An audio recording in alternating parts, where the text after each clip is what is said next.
Good evening. This is a regular meeting of the Ferndale School Board of Education being held on Monday, December 15th. Our meeting is being video recorded and will be posted on the Ferndale Schools YouTube channel. All meetings in the Ferndale schools are held in public in compliance with the Open Meetings Act. Printed documents discussed in tonight's meeting are available to the public upon request, with the exception of any information protected by a student or employee privacy rights. Board meeting information is posted on our website at www.ferndaleschools.org. If you do not have internet access and need information, please contact the board offices at 248-586-8652 by Thursday of the week prior to the meeting, and district staff will do their best to work with you. Roll call, Ms. Shepherd. Fromright. Here. Delabarne. Here. Kaiser. Here. Newman. Here. Turner. Here. President Duke. Here. I'm certain. After review of the agenda, would anyone like to make any changes to the agenda? Can we move items 5 and 6 to after item 14? Or do we need to keep them where they are?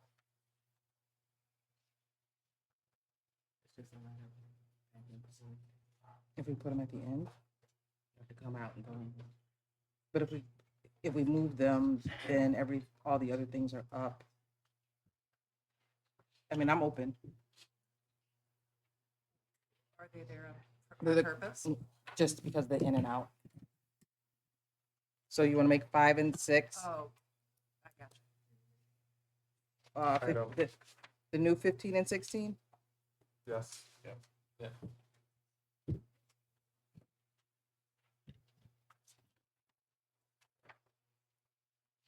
We also need to make one other revision. This is the, is it posted agenda change? Okay, so we need to also add an action item after number 15. We need to add, all right, so 5 and 6 will be 15 and 16, which will make number 15, number 17. We need to add number 18 to reconvene an open session. And then number 19 is an action item, approval of the superintendent evaluation. Actually vote on the eval.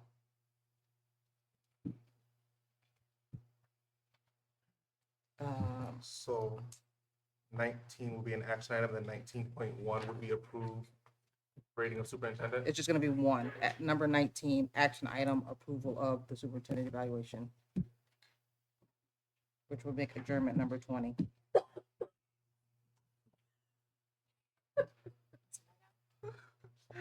Outside of these changes, are there any other revisions that need to be made to the agenda? All right, then the agenda is approved as amended. And it brings us to item 2, superintendent's update. Item 2.1, student presentations and acknowledgements. Good evening. Good evening. So I would like to explain how this is about to go because we have a packed house. So I am acknowledging about 3 different groups. After each group, I know that there are a number of orchestra.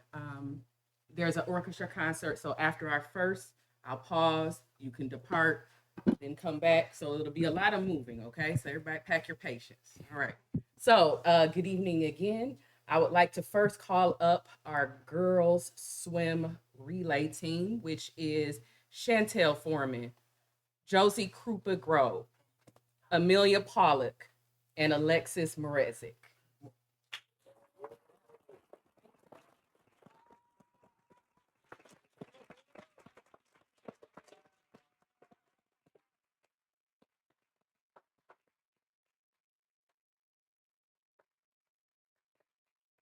This is our girls 400-meter relay team who had an outstanding season. This team demonstrated incredible discipline, teamwork, and resilience throughout the season, and we're so incredibly proud of you. Mr. Rickman, our Director of Culture, Climate, and Athletics, has an item of acknowledgement for you. Mr. Rickman, you'd like to share what that is? So we have our MHSA Girls Swim 2025 state qualifier, 400 freestyle relay. We got them for every kid, okay? Also, I just want to take this time to say I appreciate you guys for helping build the program back up. Mhm. COVID hit our program pretty hard. We finally was over 20 girls this year, and we have acknowledgement from Superintendent Hibner and recognition of your outstanding achievement, dedication, and leadership. Your commitment to excellence brings pride to our school and community. Superintendent Hibner. Thank you.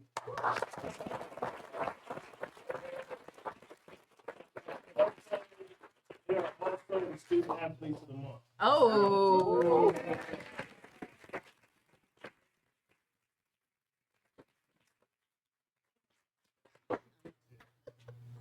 Sincerest appreciation and congratulations for your accomplishment.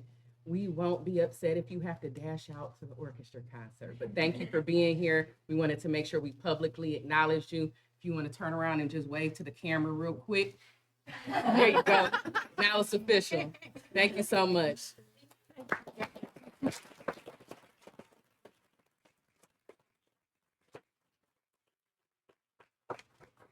Next, I'd like to call up any member of the girls volleyball team. Girls volleyball.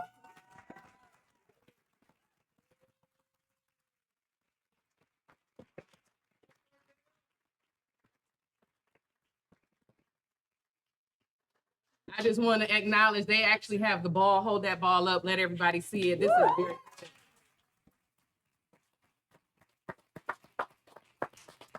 So we are recognizing the Ferndale High School girls volleyball team for an incredible season as district champions.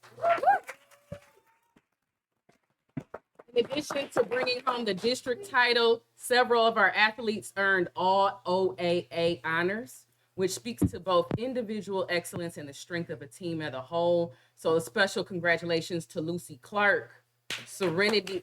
Okay, yep, give her to Lucy Clark. Serenity Key. No, say it right for me. K-E, get it right. Kaylee Union. And Maura Craft. Congratulations on an excellent season. We're so proud of your accomplishment. Mr. Rickman, you have any additional comments They for? also won the regional championship. Get me together. OAA league title. Made it to a quarterfinal for the first time in years. And in her second year as a head coach, she's been phenomenal, and these girls have been phenomenal. Hold up them trophies. Hold them up.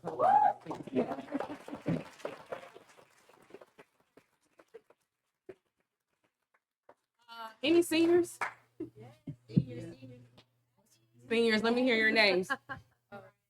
Mariah King, Abby Dutra, Lucy Clark. Lucy Clark is a senior. Okay. All right. One Sloan But she's Taylor. at orchestra. Sloan right Taylor. Okay. Thank you, ladies, so much. Congratulations on the name.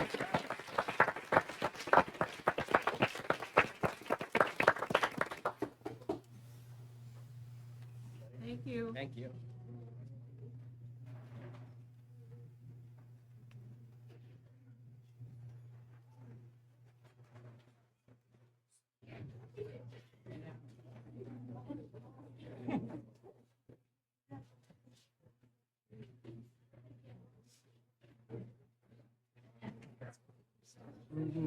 Get them all.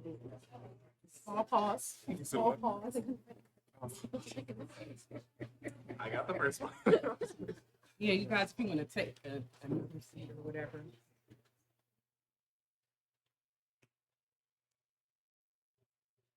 All right. I have a funny story about my next group. So, yesterday, in a group text to the Board of Education, I sent a link to the live stream of the robotics competition yesterday.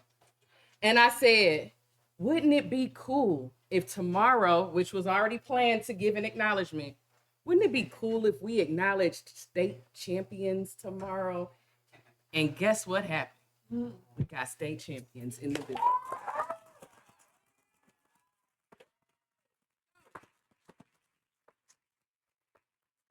please have Giggle Pickles? Could you start us off, please, Giggle Pickles? Come on up. All the Giggle Pickles. And Giggle Pickle parents, because you need to stand up too. Giggle Pickle parents, come up too. Giggle Pickle parents too, please. Yes. Let us see you. Let us see you. Yes, there it is. There it is. Look at it. Look at it, guys. Close up in person. Okay, so I'd like to take a moment to recognize our Ferndale Middle School robotics teams for an exceptional showing at the FTC Michigan Southeast State Championship. All three Ferndale teams competed, and I'm proud to share that Giggle Pickles, Team 24253, are repeat state champs. In Detroit, we call that back-to-back.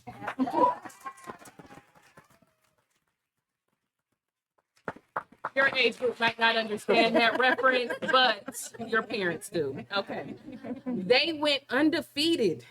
It was unbelievable. Undefeated in qualifying rounds, finished first overall in their division, and showed incredible resilience battling back after an early playoff setback to win 4 straight matches and secure the state championship in a thrilling final. Giggle Pickles. Oh, you impressed me. I am in awe of you. Sounds like you guys are going to Worlds again. Congratulations.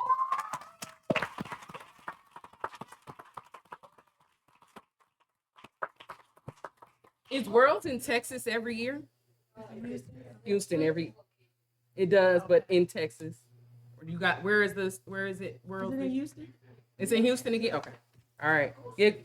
Giggle Pickles. Congratulations. Thank you so much.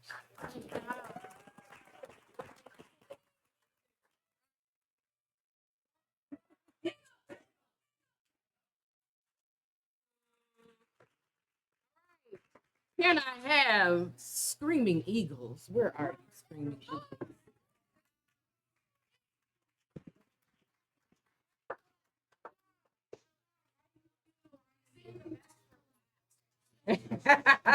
Oh yeah, there it is. Yes. All right.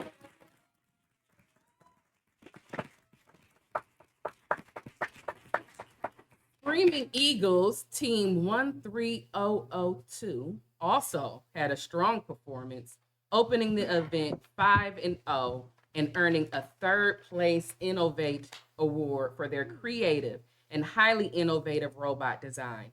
Clear evidence of their growth and engineering skills. Congratulations. Do you want to tell us anything specific about your build? Go ahead. Don't be shy. It's just a board meeting. You got it. Our robot lifts up around 17 inches, so another robot can fit under, which led us to getting multiple spots for Innovative Award.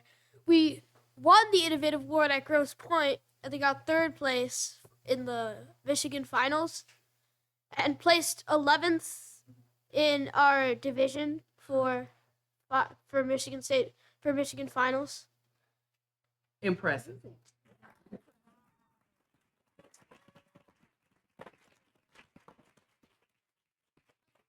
Thank you and congratulations. It's an awesome achievement. I hope you feel proud. Thank you.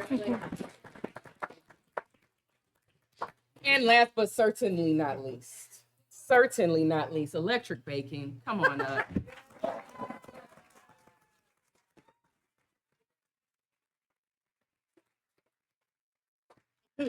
Those are some snazzy hoodies, the color.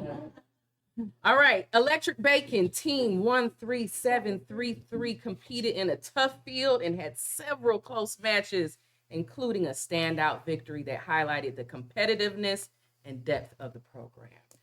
Electric Bacon, what do you want to tell us about the program and the build? You're already at the mic. There we go. So, our robot was like mainly 3D printed, so it had like a lot of pink. Yeah, and it glows in the dark. Oh. And it was very fun. It was also very fun going against the Screaming Eagles because that was very nice. Not like that. It was a very nice match and like competitive wise, and it was very tight. and looking at like the score over and over again while focusing on the robot. And we have a really good drive team, including Augustus and Henry in training, Jude as human player, and me as the second driver. Well, mainly everybody's on the drive team because everybody committed and everything. And yeah. Love it. I have a quick question. Two quick questions. Number one, was your hair color inspiration? It all goes. You got to coordinate. Okay. Second question, you said that the robot was pink. Yeah. That is where the name came from. Pigs are kind of pink. It's electric sort of. and it's also bacon, so it's like. There's a picture right here. There you go. Nice. Inspiration. Excellent job, guys. So proud of you. So proud. Any board member, any questions, comments from the board before we close out this amazing presentation? I'm just in awe. I know. Great So, job. Yeah. Great job. And the names are incredible. right? I like the Beagle Pickle. So I thought cool pickle hat. What bacon hat?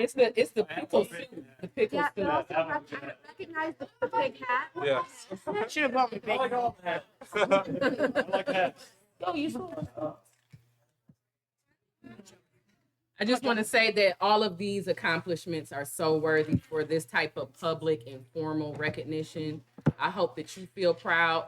I just want to take a moment. If you, all students, if you have not yet, turn and make strong eye contact with your parent or caregiver right now. And give them either a heart sign, like blow a kiss, do some sort of affection for their support of you and the program. Parents, caregivers, thank you. Thank you for your love and support for this program, all of these programs. Thank you so much. Thank you.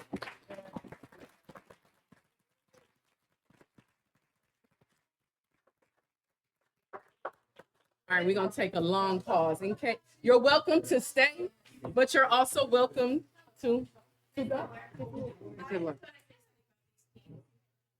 PC is a middle school level in Michigan. Outside of Michigan, it is high school level. So these middle schoolers are already performing at a high school level worldwide.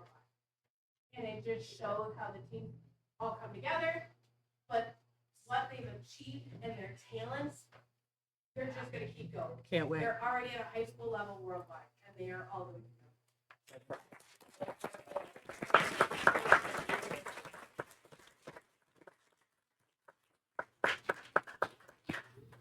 All right, I'm just gonna echo what Mrs. Hibbler said. You're more than welcome to stick around for the audit update, or you are free to leave.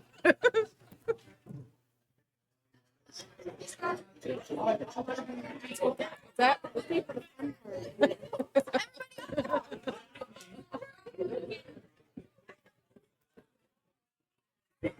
Mass exodus. That was super cool. I wish I could have saw the electric bacon. Now I want to see the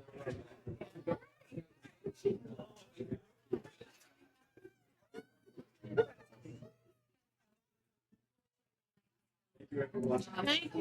Thank you. Thank you. Thank you.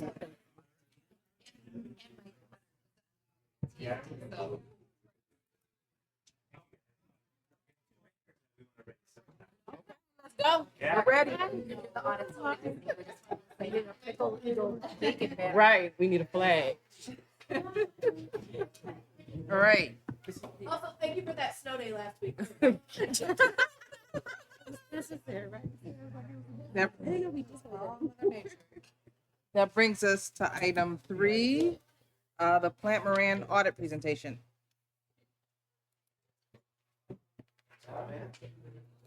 Should have really had this as 2 and then had all the kids. Yeah. Sit through this. I think that would be filed under cruel and unusual punishment. Ready?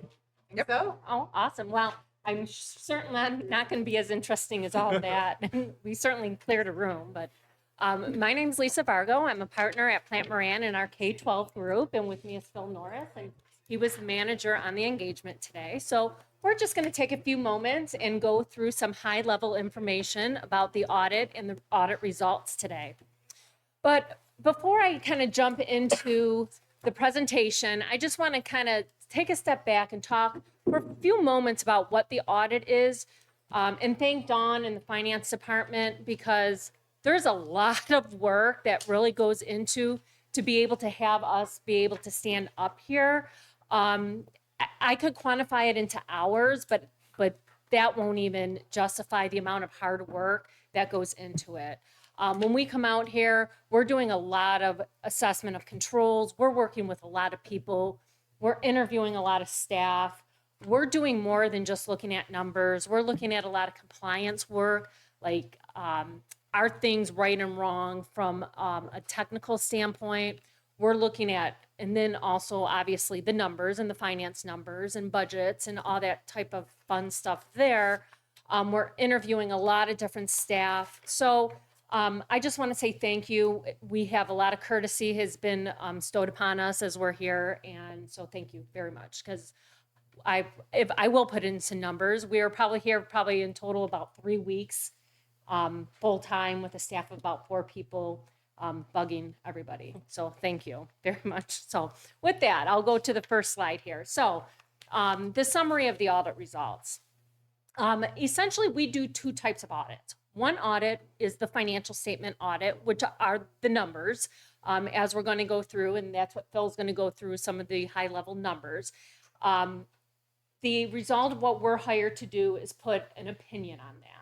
So our responsibility is to look at those numbers and say, you know, are they materially correct? We are able to put an unmodified opinion on that, which is the highest level of assurance that we can provide that your financial statements are free of material misstatement. So congratulations. So that's the best you can do. So as we always say, that's the A+. It's fantastic. But even better than that, as we're going through and doing our work, we as auditors are required to say, like, are things being done properly? As we're kind of going through, could they be done better? We have an obligation to say, would you as a board need to know if something's wrong? Although we're not putting an opinion on internal controls, we do have an obligation to say if we find an error, we need to report it, or if something should be done better or there should be stronger controls, we have an obligation to report it, and that's called findings or significant deficiency, material weaknesses. So we did not find anything. So that would say that your finance department is, as we find, set up appropriately, correctly. We look at things like internal controls, segregation of duties, are things getting reviewed properly? So as we're looking at that, we did not find any findings through that. So that's fantastic. The other report that we look at would be the federal award audit. That would be also referred to the single audit, the A133 audit. This year we tested the IDEA program. It's important to understand that this audit is a compliance audit. So we are testing things, not necessarily numbers, but we are testing things the way that the federal government would say, like, we want you to test this program. Are these funds being used exactly how we, the federal government, are requiring you to use them? There is no materiality in these audits, so it's very common to have findings in these type of audits, but we did not have any findings in this. So congratulations on that. So then because of that, we also are able to give an unmodified opinion on that as well. So again, highest level of assurance on that program for IDEA. And finally, as we are going through and doing our testing of the audit, we do test on the bond compliance. So as you're going through your bonds, we kind of make sure that the testing of the bonds are being spent in accordance with as the bonds are to be spent. So with that, I'll turn it over to Phil, and he's going to go over some high-level numbers. Thank you, Lisa. So, like Lisa said, I'm going to present to you guys the high-level financial statement numbers, so the items that you'll see in the financial statements, focusing in on the general fund in particular, given that that's the main operating fund of the district. So really looking more at the quantitative side as opposed to the qualitative side. So starting out, this is presenting general fund revenue and other financing sources in comparative format between 2025 and 2024. And this is presenting the largest sources of this revenue. You'll notice that 46% this year or 48% last year was state membership aid. So this is directly tied to your pupil count, your enrollment. This takes the state's per pupil foundation allowance and multiplies that by your pupil count in order to get to that revenue.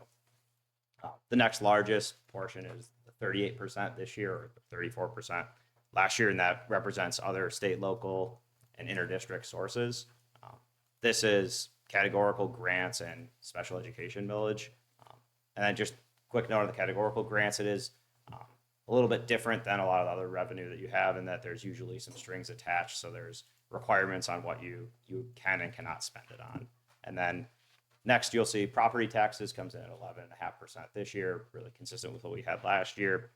And then lastly, federal revenue at $2.3 million this year or 4.4% of the pie. And as Lisa noted, we tested IDEA as a part of our compliance audit, the single audit, and that represented about $790,000 of the expenditures there. And then the other big grant that was included in federal revenue is the child nutrition cluster. So in total, revenue increased by $1.3 million, roughly year over year. And then that was primarily driven by an increase in state categorical revenue. So now looking at the sources of the district's funding, just kind of want to take a spin through the other side, the expenditures and the other financing uses of the district. So this breaks out expenditures and other financing uses by MDE expenditure function. So this is each activity or department where the money is spent. So as you'll notice, given that the district is a people-based organization, the vast majority of operating expenditures are all related to instruction and instructional support services.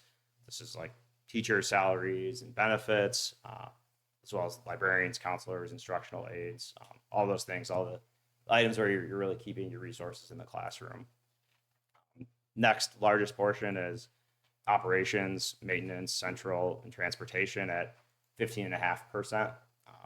So this includes custodial services, building maintenance, utilities, things like that.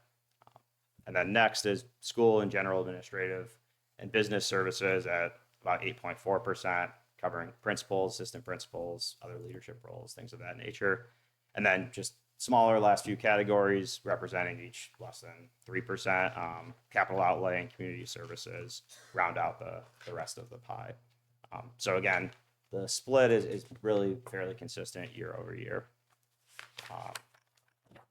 And then just overall expenditures, and same thing on this slide as well. Similar with the increase in revenue, expenditures were up $1.7 million from last year. So now this other slide is just presenting expenditures in a little bit of different light. So this is looking at general fund expenditures by object code.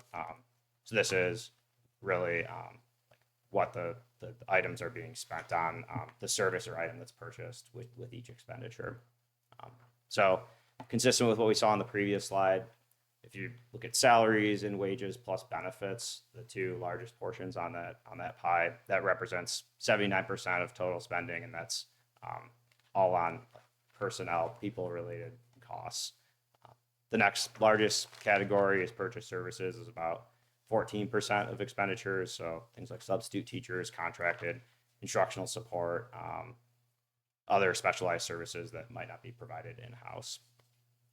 And then supplies and materials and capital outlay and other round out the chart, both representing less than like 5% or less of expenditures each. And again, fairly consistent with what we saw year over year. So the next slide, now that we've looked at the activity during fiscal year 2025, this is looking at the district's financial position as of the point in time at June 30, 2025, otherwise known as the balance sheet. So total assets came in at $20.3 million. Largest portion of that is 11.8 related to investments and cash. Next, receivables at $7.96 million, which is primarily related to the state aid receivable of $6.5 million and federal grant reimbursements. And then inventory and prepaids makes up a small portion, about $594,000, to round out that portion of the balance sheet, the assets. So then on the other side, the liabilities of the district come in at about $7.4 million. About half of liabilities are all related to accrued payroll liabilities. And then unearned revenue comes in at $2.8 million, or 38% of liabilities. This is funds that have been received but not yet spent or earned. And then lastly, accounts payable represents $846,000. Those are just like vendor related expenditures. So then the last portion that I'll present on is looking at the fund balance. So we saw your assets and we saw your liabilities, and then the difference between those two is what your fund balance is. So this slide is really presenting the walk across of fund balance at the start of the year to fund balance at the end of the year, and kind of puts together the pieces that I previously presented on. So starting at June 30, 2024, fund balance was at $11.7 million, and then the revenue and other sources of $52 million, then expenditures and other uses of about $50.9 million. Indicates that we have a current year increase of about $1.1 million, bringing your fund balance to $12.9 million at the end of the year. And then we look at fund balance in a couple of different components. So there's the non-spendable fund balance, this inventory and prepaid assets. These are items that have already been spent by the district, therefore it's non-spendable fund balance. And then the next portion is assigned fund balance, which is the subsequent years budgeted use of fund balance. So the excess of expenditures over revenue is assigned fund balance. And then lastly, just the remaining portion is your unassigned fund balance at that like $9.8 million. So just providing a little bit more context on this fund balance. The MSBO guideline of fund balance is usually between 15 to 20%, and the 2024 state average was at 24.7%. So the district's, context on those numbers. One metric that the district that is commonly used to evaluate fund balance is fund balance as a percentage of general fund expenditures.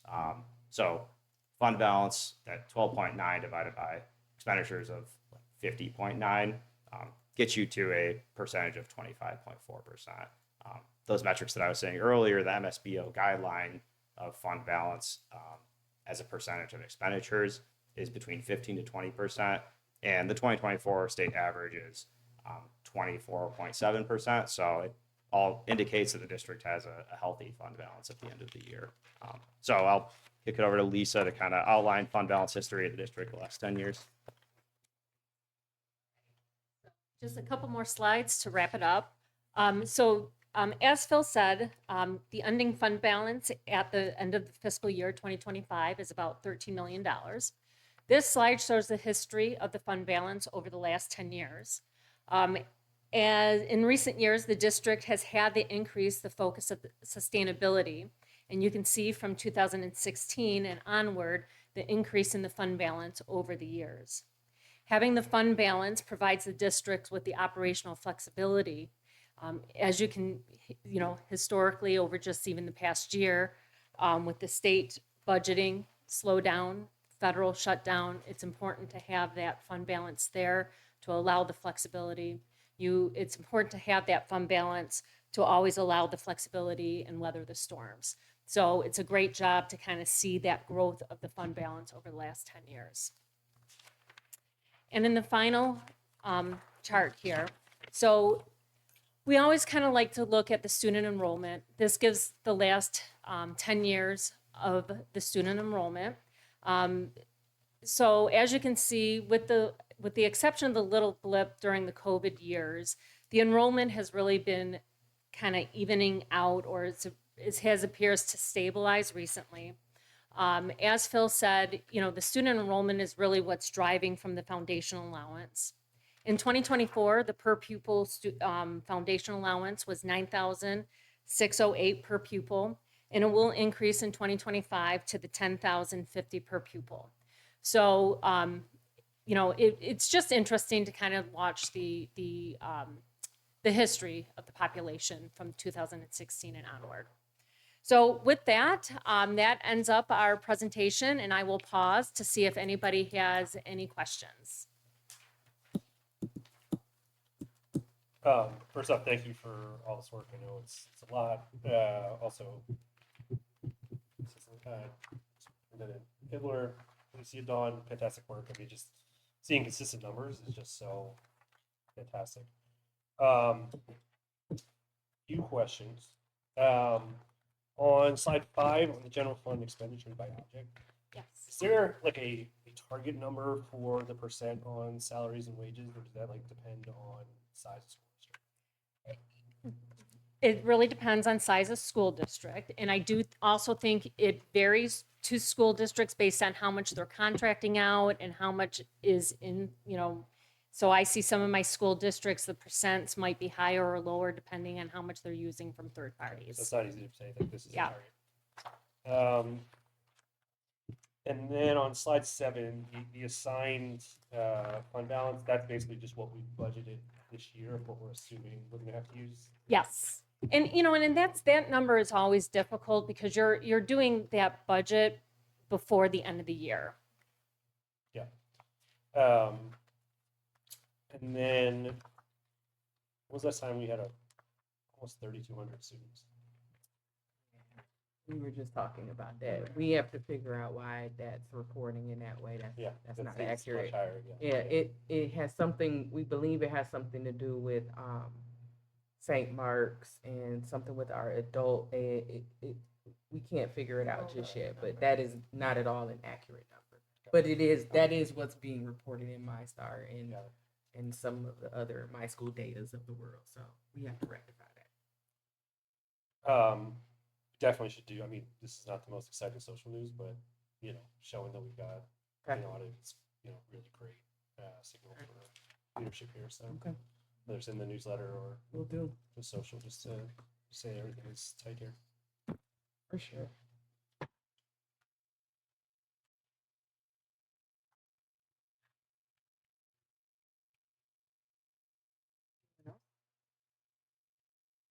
I'll just ditto on the great work, and I know how much it takes to do one of these audits. So just thank you guys. Thank you, Dawn. Thank you so much. Thank you. Thank you. Have a great night. You too. Good one.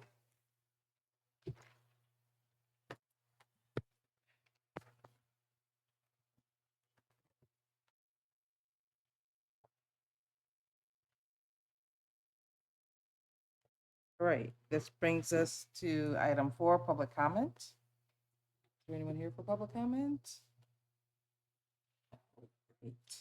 Yes. Okay. This is a time for public participation in the meeting. The Board of Education intends for the public to have many opportunities to address the board and administration of their school district. This includes emails, phone calls, face-to-face meetings, community gatherings, public hearings, and other public meetings. We welcome individual and group input into the important issues that confront our schools. We want to provide fair and impartial guidelines for participation as required by the Open Meetings Act to encourage transparency and equal treatment for everyone in attendance. We also recognize that an effective meeting facilitates better decisions and promotes openness by allowing more people to stay for the full length of the meeting. The Ferndale Public Schools community acts with great civility toward one another. Please help us maintain that tradition during public comment. Cool. Is that all Yeah, right? sorry. Hey, my name's Ian Seipel, and I'm a mentor on the high school and middle school robotics team. Hey, I'm Doug Lake. I've been a resident here in Ferndale for 20 plus years, and I'm a mentor in the middle school robotics and occasionally a judge for the high school team. So what we want to bring up is that during the months of January through April, high school and middle school robotics overlaps now, just because the middle school teams have consistently gone to Worlds for the past 2 years, and now they have registration for what's called league tournaments, and that's in like Chicago and stuff, which happens in April and May. And so because of this overlap, middle school and high school robotics are not able to share the same space. High school needs the space until about 9 p.m. every night just to be able to compete for high school, and the middle school now, we don't meet till later just because, well, we have 9 to 5 jobs. So we have to be able to work that and then meet afterwards. And obviously, middle school kids can't meet at 9 p.m. at night. So the big thing is just from January through April, we can't share the same space just because both teams are in need of one. And at the same time, high school robotics, we use power tools, and middle schoolers are not able to use those. It's a safety liability, and we don't want both kids in the room at the same time just because of that.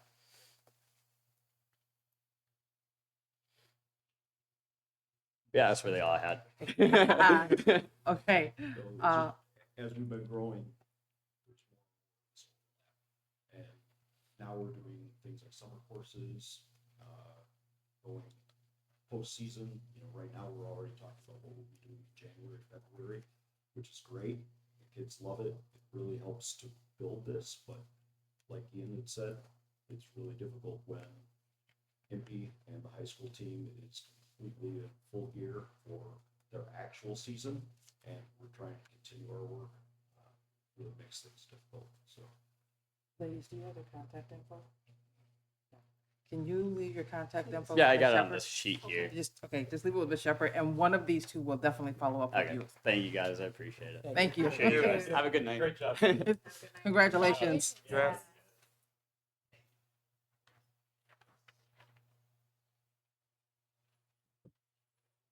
Okay, that brings us to item 5, the consent agenda. Item 5.1, request to approve minutes of the special meeting, Committee of the Whole, Monday, November 3rd, 2025. Item 5.2, request to approve minutes of the regular meeting, Monday, November 17th, 2025. Item 5.3, request to approve minutes of the special meeting, Board Retreat, Saturday, November 22nd, 2025. Item 5.4, request to approve new hires, resignations, and transfers. Item 5.5, request to approve bills and accounts for November. Does anyone wish to remove an item from the consent agenda for questions or discussion later? Seeing none, I'll entertain a motion to approve the consent agenda as presented. Moved by Lisa, seconded by David. Roll call, Ms. Shepherd. From Ryan. Yes. Delaware. Yes. Kaiser. Yes. Yes. Turner. Yes. Yes, thank you. With 6 yes votes, the motion passes and the consent agenda is approved. Item 6, action items. Item 6.1, the request to approve bid packet 11, summer construction award recommendation for Ferndale High School.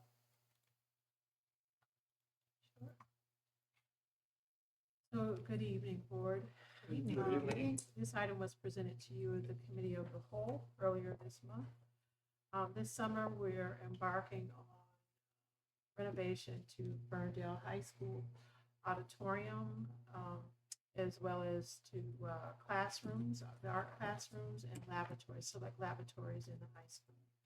The bid packet was let in October. We had over 70 responses for a number of the general trades. This recommendation is to award to those various trades and various categories in the amount not to exceed $6.2 million, $222,020. This is under, the work will be performed under the 2020 bond program. Tonight, we're asking for your approval to approve the bid packet 11.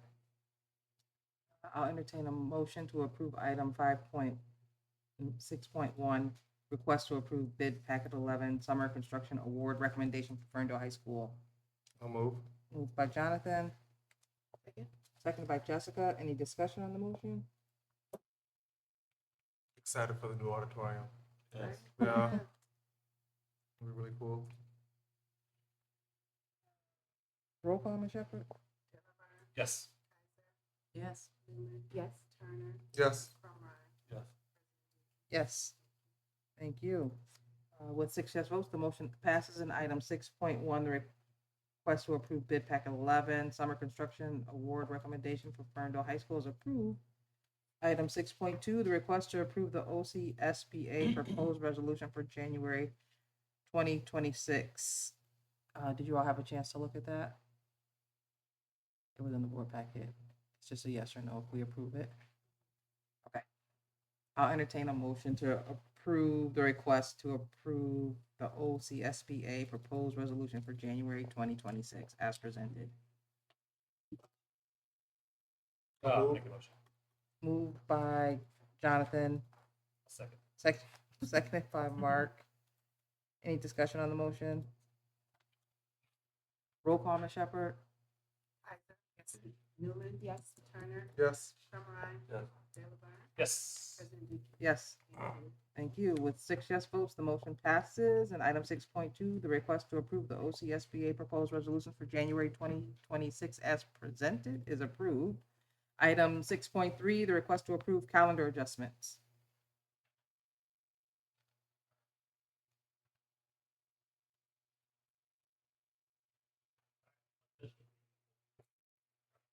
Good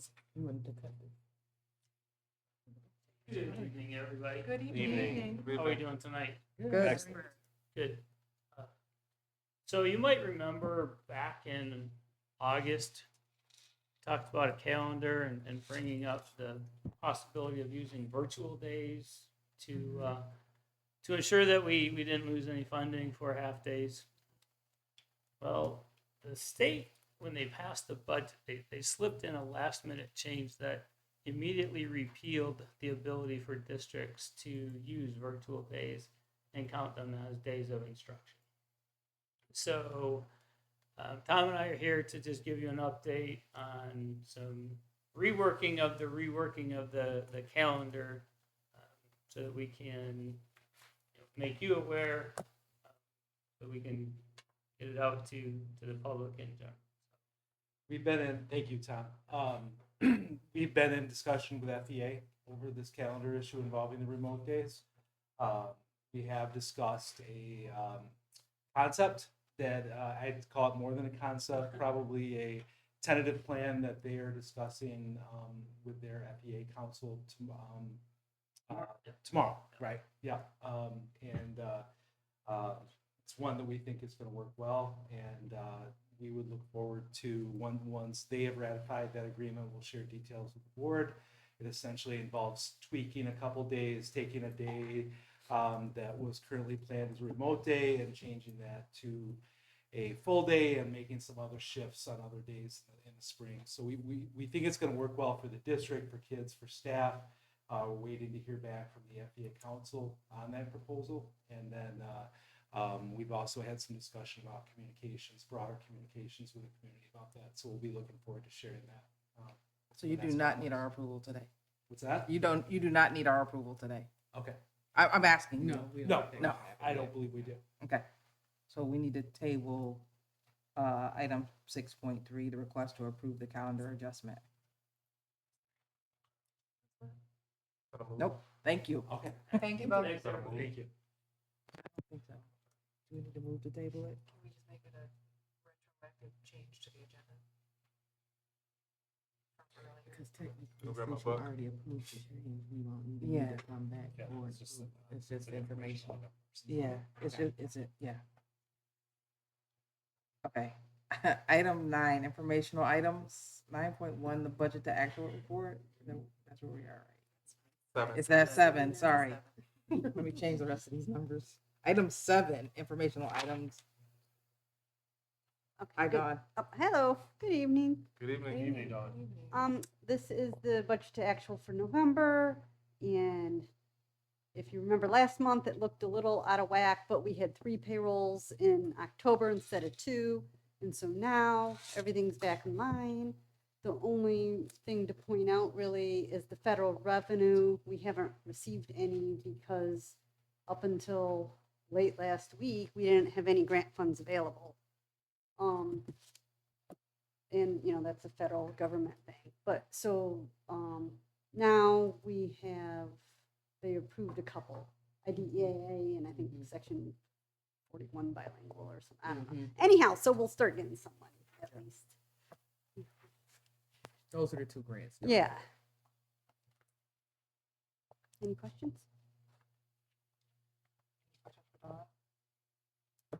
Thank you, Okay. Dawn. Thank you. Thank you.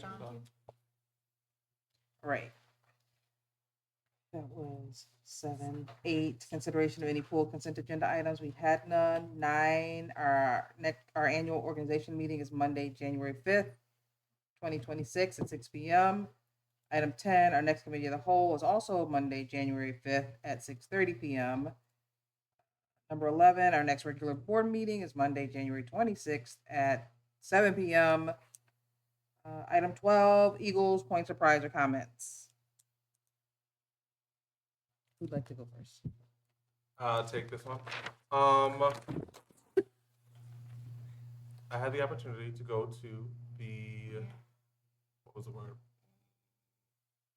Meet and greet? Meet and greet. Meet and greet. Been doing a lot of those. To meet with the high school students over at Ferndale High School.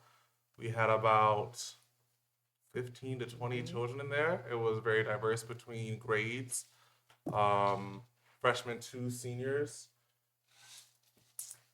It was great to be, just to restart the meet and greets and really hear how the students feel about their school and about the district. They're very bright kids, and they have, how do I say this? They were very bright kids. They are very dedicated to Ferndale schools. One student, just to quote him, stated, let's not try to be like blank other district. Let's try to be like Ferndale schools. We shouldn't try to be like everyone else. Which made me just feel pride in wanting to be different and have that unique Ferndale experience. Yeah, it was just a really good time to see the students and see their sense of belonging within our district and actually wanting to make a change for the better, not just for themselves, but for the grades below them as well. You'll hear more notes soon. In detail. I'll take the easy one next. Today was amazing. Mm-mm. The breadth and depth of the programs that we provide and how excited all the parents and engaged all the kids were. Giggle Pickles is going to make me laugh. But this room was amazing. So swell with pride. Jonathan stole my thunder. I love those meet and greets, but I was also able to go with Mark to Township's city meeting, and irrelevant of what we had to say, I spoke, but you could tell, correct me if I'm wrong, but they seemed really, really happy to see us.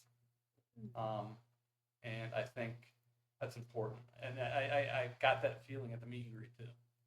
They wanted to see us, in particular, Sibler. You know, meet and greet. They really did. And I think at the township, once they figured out who we were, I don't think they realized who we were until we got up and talked. The smiles on their face were indicative to me that they really were happy to see us, happy that we were there. But that's pretty cool. That was that. Made my day. David did a great, fantastic job. Oh, sure. I will, now that winter's here, just the folks, whether our staff or contractors that are out there, plowing snow, throwing salt down, just making sure that, kids can get to school, parents don't cause too much chaos going through the parking lots. It's a, nonstop job, 24/7.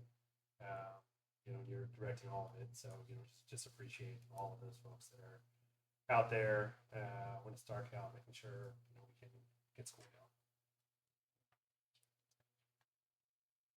going.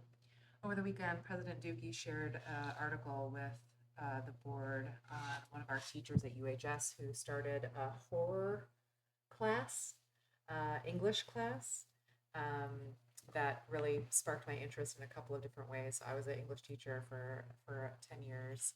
And English teachers really have to be salespeople to get kids excited about literature and writing. And I'm also a horror nerd. And so I got really excited when I was reading the article because it just was such a brilliant idea. And I would have loved to teach a horror class.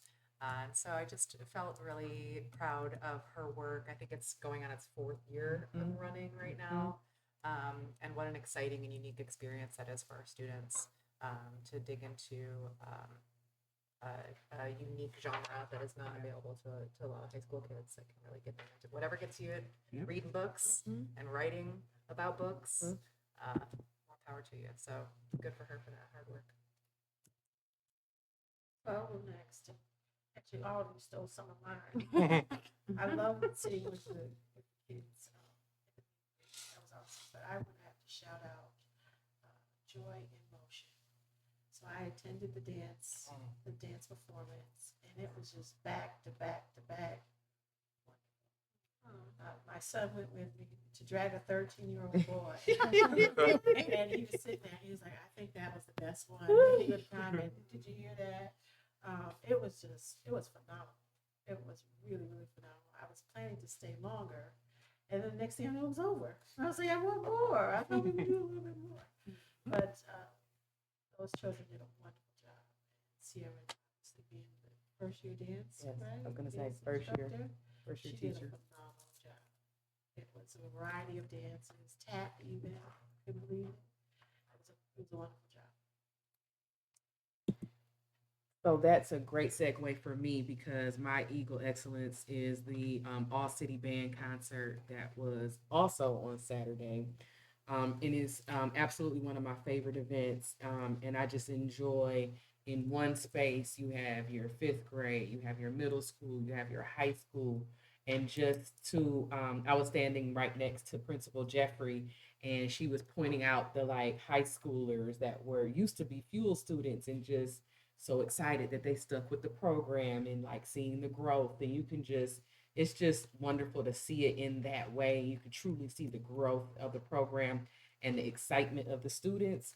Shout out to all of Mr. Jameson, Ms. Schroeder, Mr. Burke, every staff member and adult that had anything to do with any of our fine arts, our band programs. It was a wonderful performance. So. We should talk about what they used to look like, but we're gonna do that now. I am not gonna do a shout out. I am going to remind people that we're coming up on a break here at the end of the week. And I'm gonna encourage everyone to do just that, take a break. So that's not just staff, parents, kids, like take a break, use that time to rest, recharge, and be ready to come back for 2026. That brings us to item 13, a request to go into closed session to discuss UAW negotiation updates. Who's going to be in that? When Deputy Superintendent All right, so I'll entertain a motion to go into closed session with Superintendent Hibbler, Deputy Superintendent Wright, Director of HR Tom Shelton, and the board. Grab a chair. I'll move. Yeah, you have to take some chairs back. All right, moved by Jonathan, Second. seconded by Lisa. Roll call, Ms. Shepherd. Sorry. Newman, Yes. Turner, Yes. Crumrine, Yeah. Laverne, Yes. Kaiser, yes. President Dookie. Yes. Thank you. Thank you. Go into closed session at 8 p.m. and at 8. Okay. All right, so we're back from closed session at 8:15. And now we're at item 14, request to go into closed session to discuss an employee issue with Superintendent Hibbler, Deputy Superintendent Wright, Director of HR Tom Shelton, and the board. Need a motion? Moved by Jessica, second by David. Roll call, Ms. Shepherd. Yes. Yes. Yes. All right, in the closed session at 8:17. And I'm gonna entertain a motion to approve. What did it say? The request? Yeah, we have to approve the request. No, we have to approve the request for the employee termination. Yes. Oh, great. So I need a motion. So moved. Moved by Lisa. By David. Roll call, Ms. Shepherd? Yes. Yes. Yes. Yes. So where it says request to go into closed session to discuss an employee issue, it should say request to go into closed session. It's to discuss employee termination. Okay. Termination.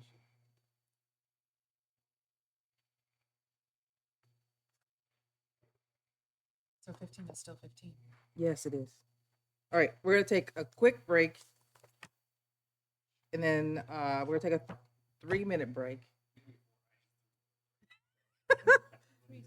All right, we're gonna take a 3-minute break, and then we'll come back with will be an open meeting we'll be an open meeting to start the part. Yeah. And then we'll go into request. Taking a 3-minute break and then We're taking a 3-minute break. We're gonna open up with Sean, then we're gonna go move into closed session. But we're gonna take the 3-minute break first, so that we don't have to stop again. Item 15, superintendent evaluation. Welcome. Thank you. Good to be with you. Let me just say I appreciate all the work that has been done up to this point. I kind of come in for the tip of the iceberg because there's a lot of work you've done with your superintendent in terms of reviewing her self-evaluation. And you've done work reflecting on that self-evaluation and preparing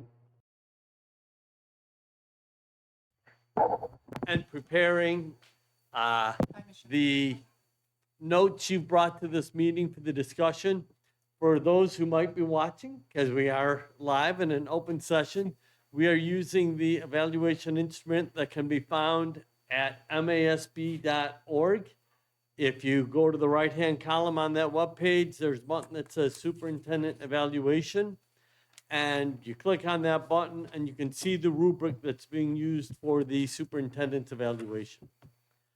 Now, those introductory comments being said, at the request of the person whose performance is being discussed, it is permissible to have the conversation about performance in closed session. My understanding is that your superintendent's requested that the discussion be in closed session. So I will quit talking and let your president move you into closed session.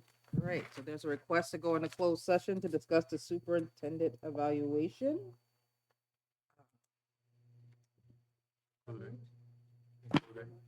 With the board superintendent.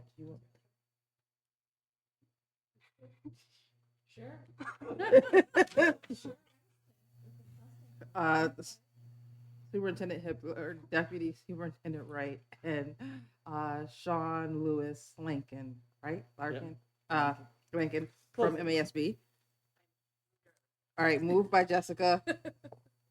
Second. Seconded by Lisa. Roll call, Jonathan. Crumrine? De Laverne? Duke Kaiser? Yes. Newman? Yes. Turner? Yes. And President Dookie? Yes. All right, with 6 yes votes, we move into closed session at 8:30 p.m.